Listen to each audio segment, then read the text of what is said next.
Alright, motherfuckers, what's going on? MOD coming at you with another mobile walk and talk fucking video on this beautiful Friday, April 5th, 2024. Wrist is doing well. I went and had another checkup at the doctor. Got some better fucking painkillers this time. So that's great. I got some muscle relaxers and some fucking some opiates. And don't worry, I'll be fine. I know not to drink and shit on this stuff. So, hope everybody's doing good. You guys are fucking, hope you're having a great weekend. More content's fucking coming to the channel next week. This weekend I'm working on the history of discharge for channel members. I want to thank everybody who dropped bombs in the super chat the other night, or this live stream radio show last night. All the fucking awesome super chats. Thank you to all channel members. Thank you to all the super chatters. Thank you to everybody who's bought merch and shares out the fucking content. I love you guys. Shout outs to That Goat Metal Show, to Barry and Rich, the silent producer over there at That Goat Metal Show, Drucifer, everybody over there. Also, Oath to the Goat podcast, my buddy Juan, Trevor of Shredbeard, and Mike Bogish, Realms of Metal, Mordant Red. Pretty fucking cool dudes, all of them. So, the topic I want to get into in this video tonight is incubation periods with bands and what a central nucleus is for bands, okay, and why those things are important.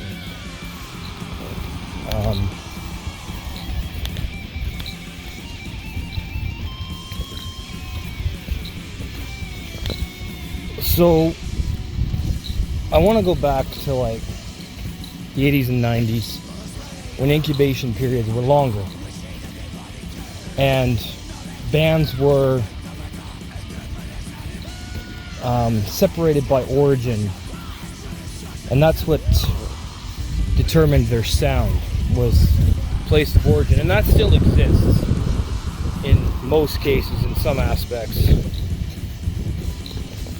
But I think it's important to note here that with the advent of the internet and streaming services and all that other fucking bullshit, it's really tainted the essence of a band's nucleus and incubation period. And what I mean by those things is a band's central nucleus is a band like Blasphemy, for example, that never ever changed or compromised. They never changed their sound. They never had the quote-unquote evolutionary bug that so many bands of today seem to think is extremely important.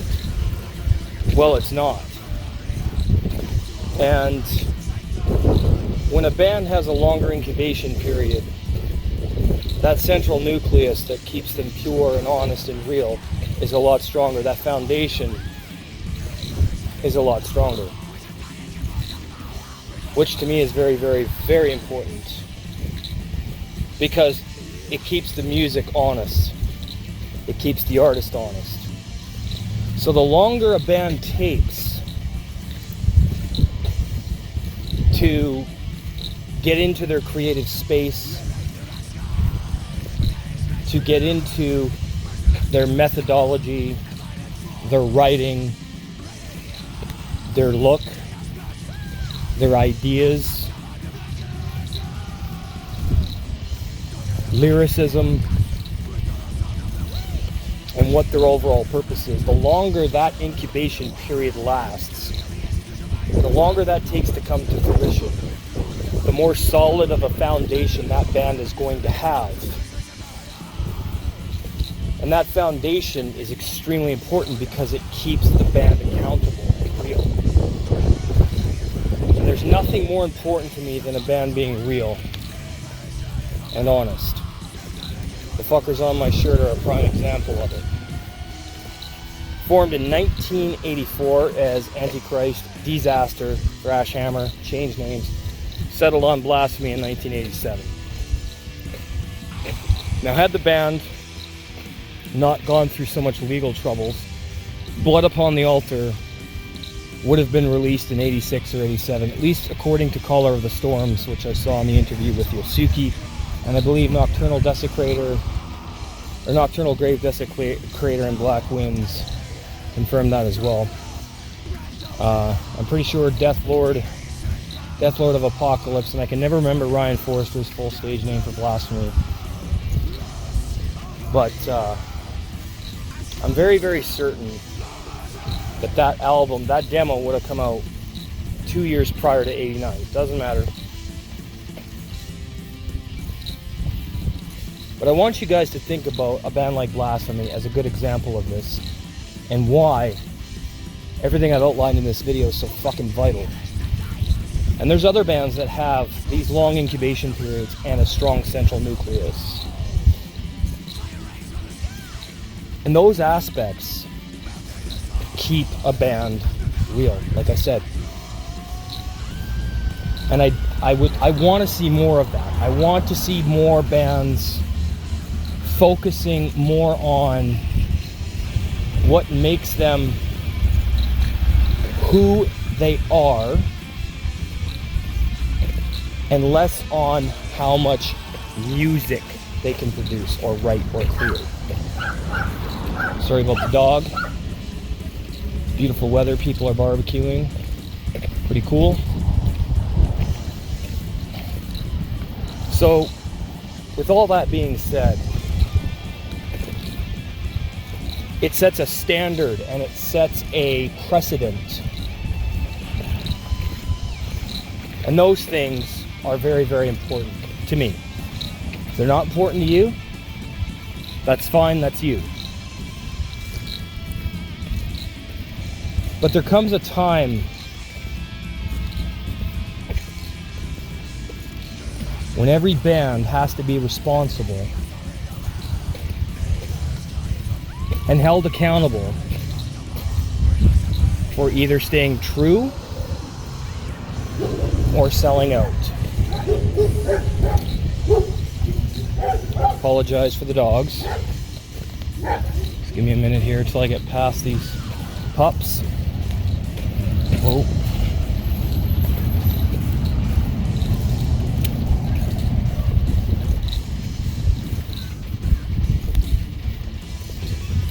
Guess I hope you guys are having a good one today. Lots of barbecuing out here tonight. It smells great. I gotta get myself a grill so I can do fish and kebabs and shit on the barbecue. Fish and potatoes, vegetables, all that cool shit. Gotta get myself a little fucking grill. Start doing some grilling streams maybe. Show you guys how I make all my delicious fucking food, perhaps. Not like full-on cooking videos, though I've had people ask me, you should get back to, some people have requested cooking videos. Can't remember, it doesn't matter who they are, but. So getting back to what I was saying. Those things I mentioned are very, very important.